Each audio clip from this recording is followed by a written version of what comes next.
I don't want to have to do these elections again. I'm done with some of them.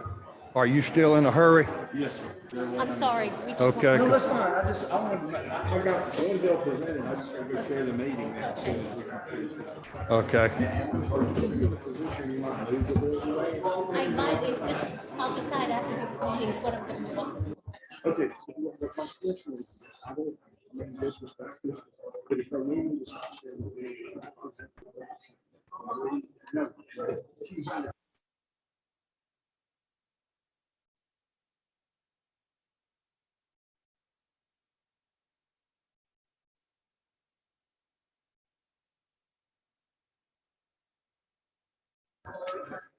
Okay, we'll bring the meeting to order. We'll bring the meeting to order. This is Governmental Affairs, State and Local Government Subcommittee.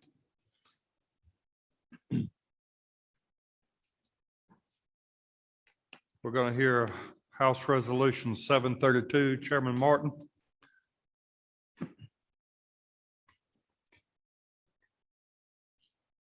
Thank you, Mr. Chairman. Ladies and gentlemen of the subcommittee, I bring to you today HR 732. It's LC 432271S. What this seeks to do, and it has to be a constitutional amendment. Right now, when local governments, subdivisions of the state issue what we refer to as tax anticipation notes, that is, for some reason, the revenue is coming in slow because the tax bills went out late, that sort of thing. So they know the revenue's coming in, but they need bridge funding to do that.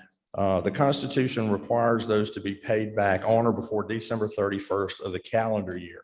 In my county of Fulton and some other counties around the state, sometimes the tax bills go out in late October into early November. The taxes aren't due to be paid back till late December or maybe even January. So you have these tax anticipation notes, if they're needed, get borrowed, but then they're required to pay them back before the end of the year. It doesn't really provide the type of funding. So what this amendment to the Constitution would seek to do is allow the political subdivisions to have those tax anticipation notes, but pay them back within a 12-month period. Doesn't do anything. There's a limit on the amount of money that can be borrowed. Changes nothing about that. It simply gives them the opportunity to actually make use of this vehicle to bridge funding while they're waiting on the tax bills to be paid. Mr. Chairman, the operative language is on lines 18 and 19 and 22 and 23. It just simply says to be paid in full within 12 months of the initial funding date of such loan. And instead of such calendar year, it says over the immediately following 12 months. So we're not trying to give anybody the opportunity to go further into debt. We're not letting them keep it longer than they need to, just giving them the opportunity to use it. I think you may have some speakers. Thank you, Mr. Chairman. Don't have any questions. I appreciate your presentation. These hearings today are for just hearings only. There won't be any votes taken. Thank you, Mr. Chairman. Chairman Hogan, you have a bill 1301. There's nobody. Thank you, Mr. Subcommittee Chairman. I have substitute House Bill 1301 LC 510125S. This bill is for the working man out there and women who do lawn care work, and it does away with discrimination of gas-powered engines, lawnmowers, leaf blowers, and such. So there's some movement in some of the states in the nation to do away with gas engines. So this protects the gas engines for these workers out there who are doing lawn care. And it's amazing the number of trailers that these lawn cares pull behind their trucks, and they're loaded with gas equipment. So this protects the discrimination for gas engines. So that's basically what the bill does. Okay, thank you. Any members have any questions? I think we have some speakers signed up too. We do. We have some Mr. Mary Chair, Kay Woodworth, if you would come forward. And Kathleen Bowen right after her, and Brian Tolar after her. Good afternoon, Madam Chair and committee. Thank you for the opportunity to be here to speak to you in support of House Bill 1301. My name is Mary Kay Woodworth, and I'm the Executive Director of the Georgia Urban Agriculture Council. We are a trade association that represents the landscape, turf, and horticulture industry. Our ag industry, which includes the urban agriculture green industry, in terms of total economic employment, we're the 10th largest ranked state in the nation. Okay. And in the state, we've got $10 billion in annual sales and over 100,000 employees. Our green industry businesses are owned and operated by a diverse population: women, men, African-American, Latino, white, and Asian citizens of Georgia. And over 90% of these Georgia businesses have 10 employees or less.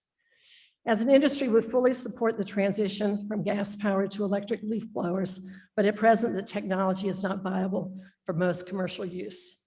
We're concerned with what has happened in other states and is now being considered by individual jurisdictions to ban the use of gas-powered leaf blowers. The impact of these bans would affect our members, as the difficulty of operating their businesses across jurisdictions will create chaos and confusion for their businesses and their employees. The cost of doing business will increase, as they would be forced to purchase new equipment that at present is significantly more expensive to acquire with current battery technology that is less efficient.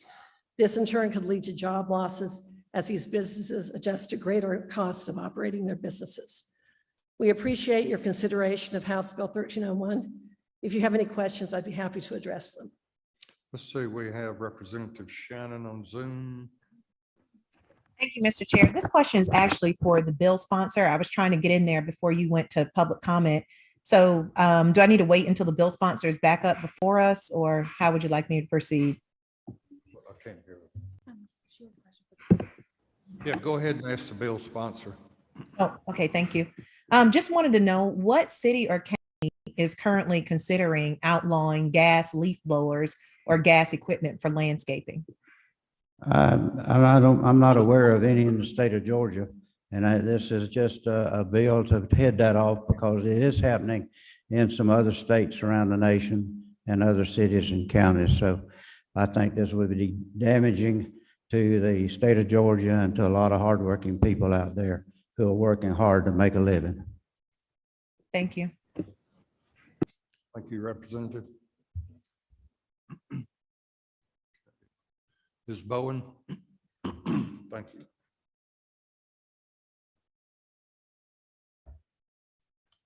Hello, Kathleen Bowen here on behalf of ACCG. ACCG, as this committee fully knows, we typically oppose any kind of preemption bill. And this bill is a preemption bill because it prohibits local governments from regulating gasoline-powered leaf blowers. We do appreciate the author of the bill for bringing this up, because as we did a research to see what type of ordinances counties have regarding leaf blowers or any kind of other landscape type of equipment. And most of them are regulating the hours of operation and the use of a muffler. Habersham County is one of them. So with the sub today, that you would still be able to have those regulations in place. So we do appreciate, as I said, the author listening to our concerns. The only caveat there is that if this bill were to pass, you'd have to treat all leaf blowers the same. You couldn't differentiate between a gasoline one and an electric one. So I'll pause there. Are there any questions? Anyone have any questions? No, ma'am. Okay, thank you. Mr. Tolar.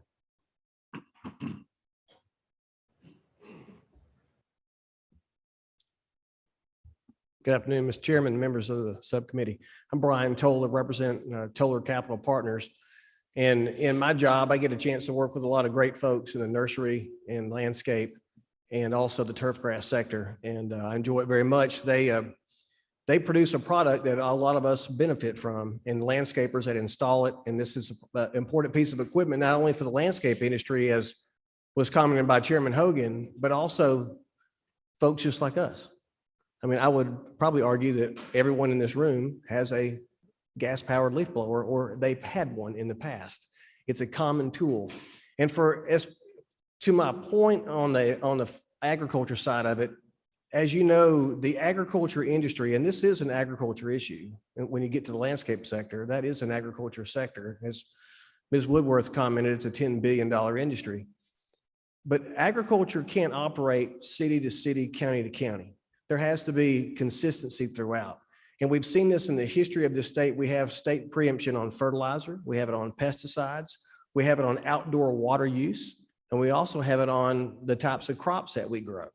We have preemption on all those things. And so this is just asking that we keep a tool in place. We keep it consistent across the state so that gas-powered leaf blowers can continue to be used, not only by these industries we've discussed, but also by folks, as the chairman said, hardworking men and women that are out there that are just doing their job. And we appreciate your time on this particular issue. And we believe it is very important for Georgia.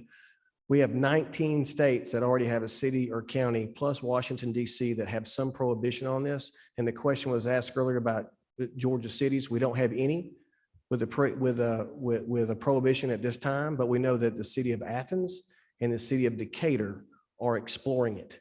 So this is an issue that's come to not only to Georgia, but also to the Southeast. And we would appreciate your favorable consideration to protect these tools at the proper time. Thank you, Mr. Chairman. Thank you. Anyone have any questions? No questions. Thank you. All right, next we'll move to House Resolution 666. Representative Benton.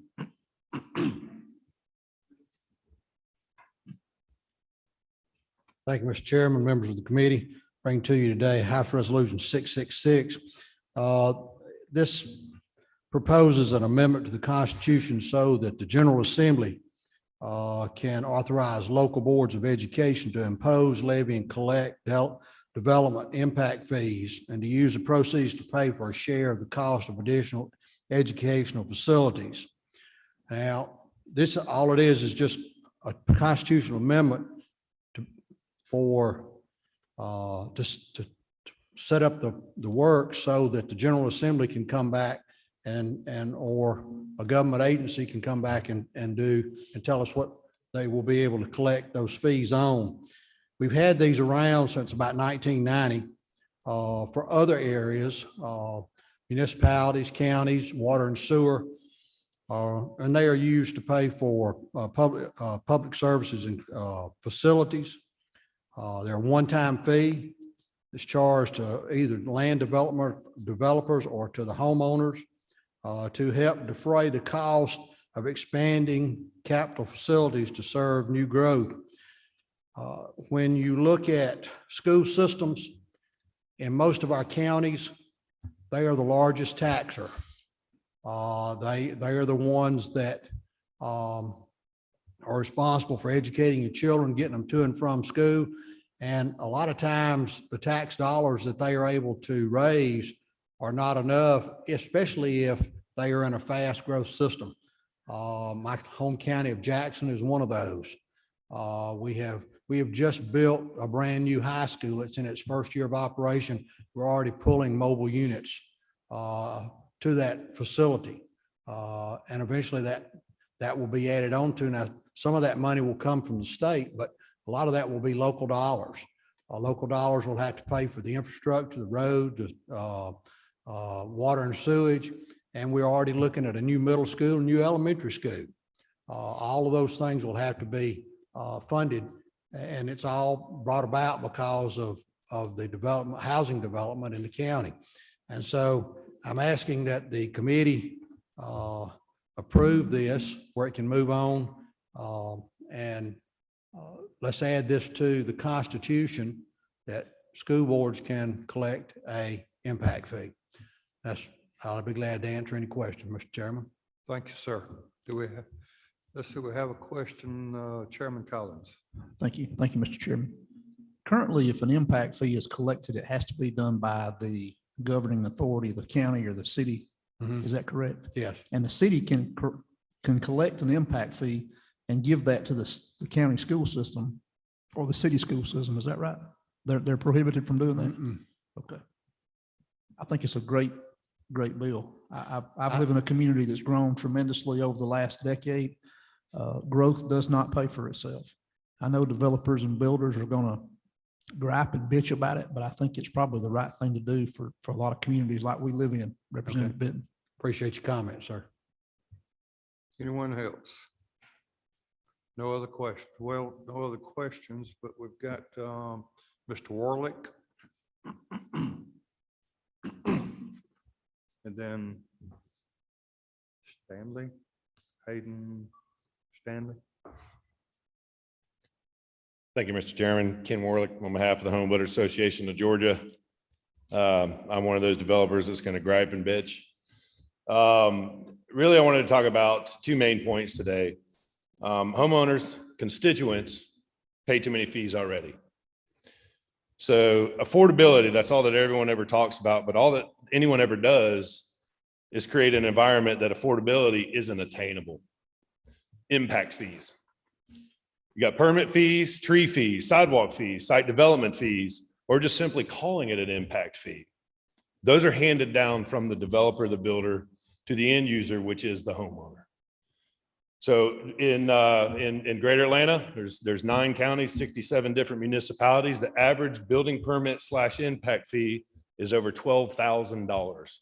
How is that affordable? So housing affordability is affected by 4 factors. We call them the 4 L's. It's land, labor, lumber, and laws. So Congress, the General Assembly, and our local governments, they can't do anything about the price of land, labor, or materials, which we know currently are skyrocketing. But we can be intentional with our laws. We have to recognize that the housing affordability is directly impacted by new fees imposed by government, in this case, the possibility of the school boards. It's adding yet another layer, tax, if you will, to the already overinflated cost of construction. So impact fees have 7 approved uses in Georgia: libraries, recreation, water supply, roads and bridges, public safety, police, jails, fires, EMS, wastewater treatment, stormwater management. The local government must address the following requirements before implementing impact fees: amend its comprehensive plan to add capital improvements, map service areas for type of facility or service which impact fees will be charged, existing and proposed levels of service for each service area, a projection of facility needs based on levels of service and growth projection in the comprehensive plan, a 5-year schedule needed to facility improvements, policy statements regarding any proposed exemption and impact fees. Once completed, a capital improvements elements must be reviewed and approved by the Georgia Department of Community Affairs, and adopt an impact fee ordinance that spells out the actual fee schedule. This bill ignores the existing professional structure that was drafted for the very foundation of democracy. So in addition to the impact fees, local governments may charge connection fees for water and sewer, independent of the impact fees. That's just additional money.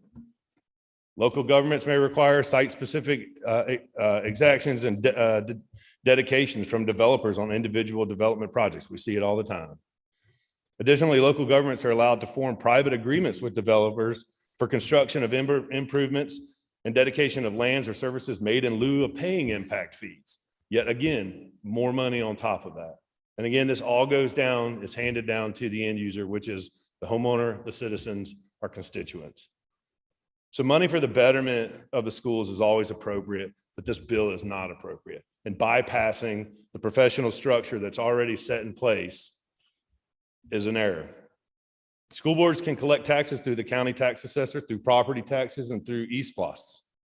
So I would argue that any capital needs a growing local government has can be met through established structure for the development impact fees. If a county has unmet financial needs and has not adopted an impact fee ordinance, then my suggestion would be to use the statutes currently in place to adopt reasonable impact fees to their comprehensive plan and be able to shift some of the other eligible revenue streams to adjust to the needs for the growing school system may have. This bill would allow school boards to charge impact fees. What board is next? Where does it stop? At the end of the day, an impact fee is a tax by another name. Please don't raise our taxes. Thank you for your time. Anyone have any questions? Thank you. Mr. Stanley. Thank you, Mr. Chairman. Chair Lady Taylor and Representative Benton, this is the first time that I've stood and expressed concerns with a piece of your legislation. So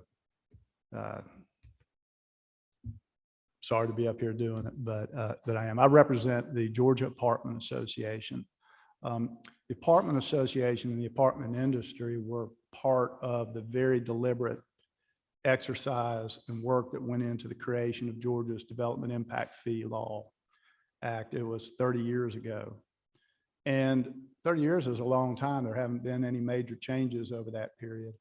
And so it's entirely reasonable that ideas like this be considered, and we don't oppose that discussion.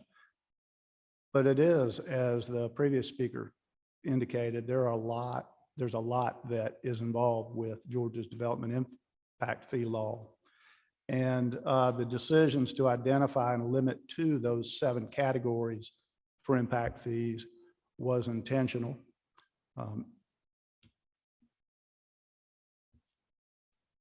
Representative Benton, you were sworn in, I believe, in January of 2005, and the notes that I'm referring to today come from an address to a legislative committee in the House, August of that year. So the issues are still here, and they're going to continue to be.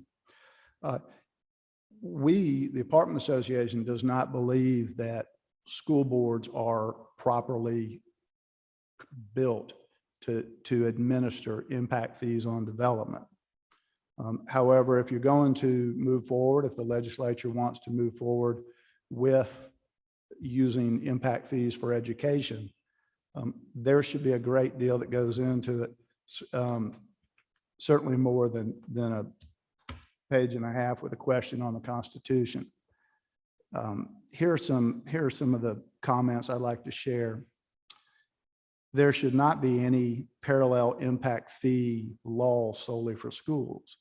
As was stated earlier, the Development Impact Fee Act has proved itself workable, and importantly, it's predictable law when properly implemented at the local level. The calculation and collection of school impact fees should remain with the counties, or in rare cases with the cities. The power shouldn't be given to the school board. Perhaps there is an intergovernment coordination or memorandum that could be reached between the counties and cities in a local school system if it were to go that way.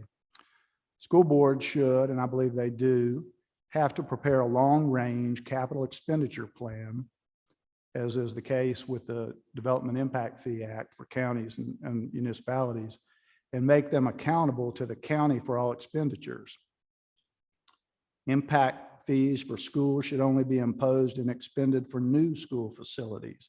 They should not be used to remedy past problems or planning that didn't hold up. And so if you do get into adding education to the list of categories that impact fees could be charged for, as the current law provides, there needs to be an equitable approach to it. And so just even looking at multifamily apartment properties, what rates would be applied to multifamily and single family detached residential, given that census numbers clearly indicate that owners of single family detached residential are significantly more likely to have school-aged children than apartment renters. What distinctions will be made between the types of rental communities? Garden-style properties in apartments typically have the highest percentage of school-aged children on average, and high-rise communities have the lowest. That's similar in the case of rent level. The higher the rent level, typically there are fewer school-aged children. Do affordable rental communities pay impact fees? Are they waived? Who makes up that infrastructure impact? Would age-restricted adult communities be required to pay impact fees because they would have limited impact on the schools? Student housing be? And without going on and on, which I understand I've already done a little bit, there's a lot that goes into this. And there was a several years approach to the development of the impact fee law 3 decades ago. And if this is something that the legislature sees as a time to revisit, then we would encourage it to be done in a slow, methodical approach. You know, one final thought on that. Should communities, counties that exempt property taxes for seniors be allowed to charge impact fees to developers? Development and developers don't create the need, they respond to a need. Apartment developers, commercial office developers, stores, home builders, they answer a need. Thank you for the opportunity to speak to you. I'd be glad to answer any questions. As you consider this, I would hope that you do it carefully and understand that there are many, many moving parts to this type of law.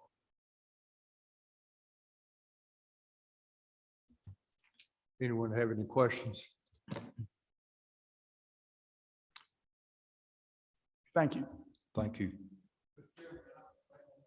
Certainly, yes, sir. You know, I realize that the two gentlemen that came up here a while ago and spoke against the bill, they're missing the point. The bill just calls for an amendment to be voted on by the people of the state of Georgia, yes or no, would schools be allowed to impose an impact fee? It will then be up to the legislature to draw up the rules and regs for this. I know that we already have a law on the books that was established in 1990 that sets up all the rules. We're not trying to exempt schools from those rules. We're trying to have a mechanism where growth far exceeds any planning to give school systems the opportunity to either recoup the money or have the money ahead of time to provide these services. It is not, we are not in this bill trying to ignore what's already on the books. It simply says we add school systems to the Constitution of the state of Georgia, yes or no? Thank you. Thank you. Any questions? Thank you. We'll go back to Chairman Martin's bill, which was 732. Thanks. Did y'all want to speak to that? Yeah. Okay, thank you.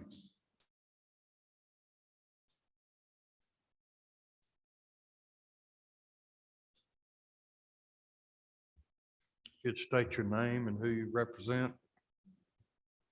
Yes. Is it on? Yes, sir. I'm Marvin DeReef, the Chief Financial Officer of Fulton County Schools, and I'm here to express our support in the bill. Thank you, Chair. Thank you, committee, for this opportunity to speak. It is my pleasure to really talk about an important bill for us and probably other counties and school districts regarding this tax anticipation note bill. It has, for us, a TAN is a contingency plan. It's good to have when you need it, and you hope that you never need to use it.